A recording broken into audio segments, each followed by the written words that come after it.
తెలంగాణలో ముగిసిన పోలింగ్. అవును, తెలంగాణలో పోలింగ్ అయితే ముగిసింది. సో మొత్తం అయితే ఇప్పటికే చాలామంది ఇంకా క్యూ లైన్లో అయితే ఉండి ఓట్లు అయితే వేస్తూ ఉన్నారన్నమాట. అసలు సో ఎంత పోలింగ్ వచ్చింది ఏంటి అనేది పూర్తి వివరాలు ఇప్పుడు మనం చూద్దాం మొత్తం డీటెయిల్గాన.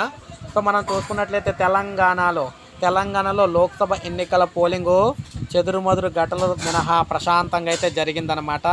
ఇక్కడ మావోయిస్టు ప్రభావిత ప్రాంతాలైన 5 ఎంపీ నియోజకవర్గాల పరిధిలోని 13 అసెంబ్లీ సెగ్మెంట్లు సిరిపూరు, ఆసిఫాబాద్, చెన్నూరు, బెల్లంపల్లి, మంచిర్యాల, మందవి, భూపాలపల్లి, ములుగు, పినపాక, ఇల్లందు, భద్రాచలం, కొత్తగూడెం, అశ్వారావుపేటలో సాయంత్రం 4 గంటలకు పోలింగ్ అయితే ఆగిపోయింది. జగిత్యాల జిల్లాలో ఓటేస్తూ ఫోటో తీసుకున్న జయరాజ్పై పోలీసులు అయితే కేసు నమోదైతే చేశారన్నమాట. అయితే మనం మొత్తంగా చూసుకున్నట్లయితే పోలింగ్ అయితే గట్టిగానైతే జరిగింది మొత్తంగా చూసుకుంటే. సో దాదాపు 75% అయితే తెలంగాణలోనైతే పోలింగ్ అయితే అవడం అయితే జరిగిందనమాట. సో ఇప్పటి వరకు ఈ టైం వరకు ఉన్న టైం అది, అంటే 7 o'clock వరకు ఉన్న టైం అనమాట ఇది.